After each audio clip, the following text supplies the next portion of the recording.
साल बड़े राजे सन, बड़े बड़े। एक जिद के कारण विशिष्ट ऋषि ਨਾਲ लड़ाई हो गई। वशिष्ठ जी जो थे, वशिष्ठ जी का जो जन्म हुआ वो ब्रह्मा जी के मन से हुआ है, उनकी पत्नी और उनका, दोनों का। उनमें कोई विकार नहीं है, कोई विश्व विकार नहीं है। उन्होंने उक्षांत रहंदे ने, ऐसे महापुरुष ने विशिष्ट जिहड़े गुरु ने, राम जी के गुरु ने, उन्होंने मैं गल कर रहा। कोई उन्होंने विकार नहीं, कोई विषया नहीं, कोई कुछ नहीं। ये जिहड़े विश्वामित्र जी सन, ये उन्होंने कोल उथों लंघे ते इन्हां नूं रात पै गई ते इन्हां नूं लगा आश्रम बड़ा सुंदर बनया, ऋषि बैठे ने जंगल च, तो चलो आज इन्हीं के बोलते हैं यही विश्राम कर लेते रात को। ये रात को उत्थे रुकन दी इन्होंने मन बना लिया। अपनी खास उतों लंघने सन, उत्थे विशिष्ट जी दे कोल ही इन्होंने जाके, मंत्री साहब आप थले उतरे, आप भी इन्होंने उतर के, राजे सन, जाके कहा कि विशिष्ट जी ने वेख्या, मत्था टेकिया, नमस्कार किया, आखिया ए गुरु जी कि रात इत्थे बिता सकते हैं? कहते हाँ बिता लो, पर गुरु जी हमारी सेना बहुत है, सेना बड़ी सी, तो इतनी सेना के लिए खाना साधन प्रसादन नहीं होगा तो हम यहाँ पर अपना बना लेंगे, हम अपने साथ। विशिष्ट जी मुस्कुराए, कहते राजन तुम हमारे अतिथि हो, अतिथि देवो भवो, हमारे अतिथि हो, तुम हमारे पास आए हो, बेफिक्र हो जाओ, क्या तुम्हें चाहिए वही मिलेगा, जो तुम्हें राजमहल में नहीं मिलता वो यहां मिलेगा, सब मिलेगा, ले आओ सबको, परोसेंगे, लंगर परोसा।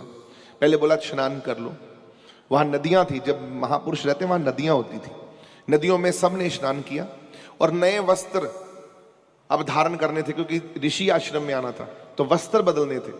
पूरे वस्त्र, नए वस्त्र फटाफट आते गए, नए सेवादार खड़े कर दिए। विशिष्ट जी ने, पता क्या हुआ, उनके पास एक गाय थी, उसका नाम था नंदनी। क्या था? नंदनी। वो गाय जो थी वो ब्रह्मा जी ने दी थी, ऊपरों ब्रह्मलोक तो आई से सेवा के लिए आई थी कि आप तो ऋषि हैं और आपकी व्यवस्था अब कौन करेगा, तो ये गायें जो है इससे मनोकामना जो इनसे मांगेंगे देती जाएगी। गाय इतनी ताकतवर थी, इतनी शक्तिशाली थी, अपनी ताकत से रोज सामग्री देती थी, हवन की, हवन करने होते थे, लंगर बना के देती थी, सब कुछ अपने आप देती थी गायें, अपने आप मतलब कि वो सारा कुछ ध्यान रखती सी, मां बनकर आई थी। तो नंदनी मां उनका, तो उनको गाय नहीं, उनको तो मां के रूप में पूजा जाता था। और वो बड़ा सुंदर उनके लिए एक बड़ा सुंदर उन्होंने व्यवस्था कर रखी थी रहने की भी, खास, क्योंकि पूजनीय है वो भी। अब उस नंदनी मां से कहा कि हे नंदनी माई, आप खुद आके उन्होंने विनती करी कि राजा आए हैं और हमारे वो अतिथि हैं और उनको खाना चाहिए, लंगर भोजन चाहिए और सुंदर एकदम अच्छा उनके लिए थाली की व्यवस्था, तो वस्त्र की व्यवस्था। अभी बोल ही रहे थे तो मां ने कहा कि हे गुरुदेव, आपकी सेवा में हूं, सब मालूम है मुझे, आप आज्ञा दीजिए, क्या चाहिए वही मिलेगा। आपने कह दिया है, अब हम पर छोड़ दीजिए। पहले अपने अंतर से बड़े बड़े सर्विस करने के लिए, जो सेवा करने के लिए सेवादार निकाले अपने अंदर से। पहले उन्होंने कितने हजारों की तादाद में 5000 सेवादार निकाले, क्योंकि उनकी सेना हजारों में थी, हजारों में सेना थी। 5000 सेवादार मां ने अपने अंदर से, गाय ने निकाल दिए, तगड़े तगड़े 6-6 फुट के, इतने सुंदर, ऊपर से मंगा लिए मां ने देवलोक से। अब सब सेवा में लग गए। अब वो जो बाहर निकले, सेना फीकी पड़ गई उनको देखकर। राजा ने उनको देखा, इतने सुंदर सुंदर लंबे लंबे जवान सेवादार, इतने खास, इनकी पोशाक भी बड़ी खूबसूरत, ऐसे लगा देवलोक से आए हैं। तो वो सारे के सारे वस्त्र ले लेके सबको वस्त्र दिए, सुंदर, चेंज करिए, आश्रम में आना है, नहाइए, चेंज करिए, वस्त्र दिए, माला दी और आभूषण भी ये ज्वेलरी, ये लो ये भी पहनो। बड़ा राजा हैरान होता गया है। ये पूछा अपने मंत्री से कि ये साधु हैं कि ये किसी देश के राजा हैं? हमें समझ नहीं आ रही इस आश्रम में ये सब आ कैसे रहा है। नीचे तो नहीं कहीं इन्होंने तहखाना तो नहीं बना रखा कहीं पर नीचे राज चला रहे हो, वहां से व्यवस्था कर रहे हो? पता करो मंत्री। अब भोजन आया, थालियां चांदी की सुंदर, एंड खाना तरह तरह का, कितने प्रकार के भोजन। अरे कमाल हो गई। वो तो राजा खाने को छोड़कर ये सोचने में लग गया कि ये व्यवस्था आ कहां से रही है, ये तो व्यवस्था हम भी नहीं कर सकते अपने राजमहल में इतनी जल्दी। अब उसको दिमाग में लगी सोच कि ये कोई कुछ है, तो उसने क्या किया, उसने अपने महामंत्री को जब कहा तो महामंत्री ने जाके देखा, समझा। गुप्तचर आए तो जो गुप्तचर थे, जो छुप कर देख रहे थे, उन्होंने आके महामंत्री को कहा कि यहाँ तो एक गाय है, बड़ी अद्भुत चमत्कारी, वहीं से सब कुछ आ रहा है, उसका कक्ष यहीं पर ही है, सब वही कर रही है, महाराज जी का सारा कुछ वही संभाल के बैठी है। चलो महाराज तक बात पहुंची। अब विश्वामित्र जी ने खाना छोड़ के कहा पहले बात कर लेते हैं। वशिष्ठ जी से कहा, हे महाराज जी, आपने बहुत सुंदर स्वागत किया, परंतु हमें पता लगा कि आप ये सारी व्यवस्था गाय से करवा रहे हैं। गाय है आपके पास चमत्कारी, और वो इस संसार की नहीं है, वो ऊपर से ब्रह्मलोक से आई है। बोले हाँ। तो अब वो गाय आपके पास नहीं चाहिए, वो तो हमारे पास चाहिए।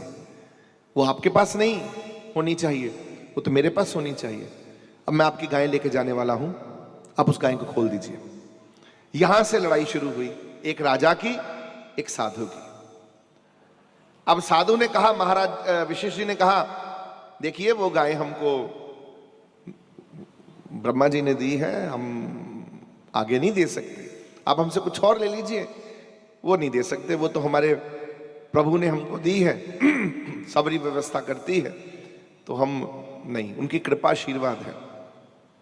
बोले नहीं, हम तो वही लेके जाएंगे, जबरदस्ती लेके जाएंगे, आप दो या ना दो हम ले जाएंगे।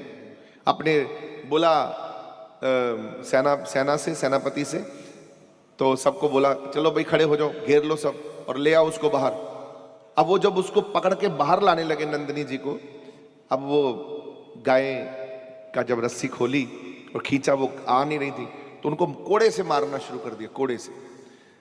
और वशिष्ठ जी को दर्द हुआ कि मेरी नंदिनी को कोड़े से भाग कर गए, और उनकी पत्नी, उनकी अर्धांगिनी भी भाग कर, दोनों माँ और दोनों गए। कहते तो क्षमा मांगा, है नंदिनी जी क्षमा करें। तो नंदिनी बोली, गुरुदेव क्या आपने हमें दान कर दिया है इस राजे को? अब वशिष्ठ जी बोले, नहीं, मैंने आपको दान नहीं किया। तो फिर मैं क्या समझूं, ये मुझे, मेरा कसूर क्या है, ये मुझे कोड़े से मार रहे हैं और मुझे खींच के ले जाना चाहते हैं यहां से। आप आज्ञा दीजिए, आपने दान कर दिया है तो मैं हंसते हुए चली जाऊंगी, अगर नहीं किया तो मैं अपना ध्यान रख सकती हूँ, ख्याल रख सकती हूँ। आप मुझे एक बार आज्ञा दीजिए कि तुम अपना ध्यान रख सकती हो, आज्ञा दीजिए, मैं इन सबको ठीक कर दूंगी 1 मिनट में। अब वशिष्ठ जी इतने भाव में थे, उनके पास उनके विकार तो उनके अंदर थे नहीं, साधु बिल्कुल एकदम साध भाव एकदम। तो बोले, देखो मुझे माँ नंदिनी जी, माँ को बोला, नंदिनी जी मुझे ना गुस्सा नहीं आता, लड़ाई झगड़ा नहीं आता करना, ना मैं आपको कुछ कह सकता हूं। हाँ, मैंने आपको दान नहीं किया, आप अपनी देख रेख और अपनी सुरक्षा कर सकती हैं, आप समर्थ हैं, आप अपनी सुरक्षा कर सकती हैं। मैं आपको कह सकता हूं कि आप अपनी सुरक्षा कर लीजिए, बस इतना सुनना था। मां ने निकाले अपने अंदर से सारे के सेना निकाली, इतनी सेना निकाल दी कि एक एक सेना के साथ राजा के 8 अपने सैनिक खड़े कर दिए, बंदी बनाकर, सारे तगड़े तगड़े जवान। मारा एक को भी नहीं, एक भी नहीं मारा किसी को पकड़ के, क्योंकि साधु कभी मारते नहीं, कभी मारपीट नहीं करते, मारा नहीं। आसपास बंदी बना लिया, एक उनके सेना का, फौजी और 8 अपनी सेना, सब एकदम बंदी बन गए। राजा भी अब गुस्सा आया विशिष्ट जी के ऊपर, विश्वामित्र को, कि एक साधु ने हमको हरा दिया, इतने बड़े महा, और दिव्य अस्त्र थे इनके पास, इन्होंने अपने दिव्य अस्त्र छोड़े, अग्निबाण, कोई फायदा नहीं हुआ। इनको दुख हुआ। अब दुख हुआ, उसी पीड़ा में ये निकले कि विशिष्ट, तुमने हमें हराया है, अब हम ऐसी तपस्या करेंगे, इतने बल से तपस्या करेंगे कि उस बल से तपस्या करके हम वापस ये गाय पाएंगे और तुम्हारी सारा कुछ छीन लेंगे तुमसे। अब तपस्या करें। अब तपस्या करने के लिए वहीं से शुरू हुआ था विश्वामित्र जी का सफर। अब विश्वामित्र जी जब नाम जपने के लिए बैठे हैं, द्वेषणा में नाम जपा जाए, द्वेषणा मतलब गुस्से में और कुछ हड़पने में, कुछ लालच में, तो वो नाम सफल नहीं होगा आपका। तभी मेनका जी बीच में आ गई थी, सफल नहीं हुआ नाम भंग करने, क्योंकि जब आप दुखी होकर नाम जप रहे हो कि मैं ऐसे, वो नाम सफल नहीं होता। नाम हमेशा सफल होता प्रेम भाव में, प्रभु आपसे प्रेम हो गया है, कैसे नाम जपे। किसी भी ईर्खा भाव में भी नाम जपा है कि लो भाई मैंने ताकत पैदा करनी है, मैं दूसरे संत से आगे निकलना चाहता हूं, कभी सफल नहीं होगा, क्योंकि आपके अंदर मन में ऐसी सोच आ गई कि आप वैर भाव में जी रहे हो, नफरत। और भगवान ने, गुरु नानक देव जी महाराज ने जब मंत्र लापा अपना मुख से, वो क्या था? एक ओंकार सतनाम कर्ता पुरख निर्भव निर्वैर। ये खूबियां बताई भगवान की कि वो निर्वैर है, उसके अंदर वैर कोई नहीं है। अगर भगवान की पूजा करनी है, वो निर्भय है। अगर आप वैर रख के सेवा करते हो, वैर रख के भक्ति करते हो, तो जीरो हो।